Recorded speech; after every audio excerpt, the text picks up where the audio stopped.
Current update में आज का हमारा विषय है अनामुडी शोला राष्ट्रीय उद्यान। सबसे पहले देख लेते हैं पूरे एपिसोड में किन किन मुद्दों पर बात करेंगे। जानेंगे चर्चा में क्यों अनामुडी शोला राष्ट्रीय उद्यान के बारे में, केरल में अन्य राष्ट्रीय उद्यान और अंत में देखेंगे अभ्यास प्रश्नों को। तो चलिए शुरू करते हैं। हाल ही में केरल के इडुक्की जिले में स्थित अनामुडी शोला राष्ट्रीय उद्यान से होकर जाने वाली एक सड़क परियोजना को रोक दिया गया है। इससे जनजाति बस्तियों तक पहुंच प्रभावित हुई है। अब जान लेते हैं अनामुडी शोला राष्ट्रीय उद्यान के बारे में।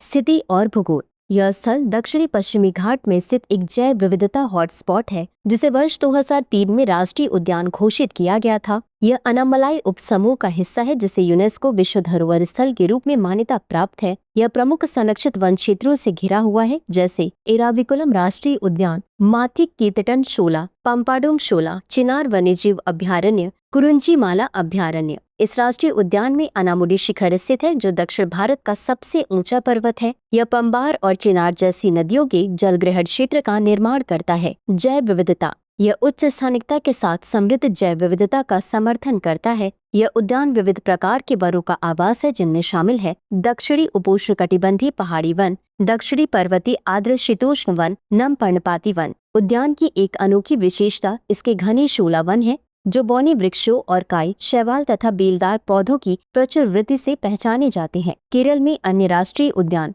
एराविकुलम राष्ट्रीय उद्यान, मथिकेट्टन शोला राष्ट्रीय उद्यान, पंबदुम शोला राष्ट्रीय उद्यान, पेरियार राष्ट्रीय उद्यान, साइलेंट वैली राष्ट्रीय उद्यान। इसी के साथ अंत में देख लेते हैं आज के अभ्यास प्रश्न को। अनामुडी शोला को कब राष्ट्रीय उद्यान घोषित किया गया था? ए 2002, बी 2003, सी 2005, डी 2009। इस प्रश्न का उत्तर कमेंट बॉक्स में जरूर दें। आज के लिए बस इतना ही। धन्यवाद।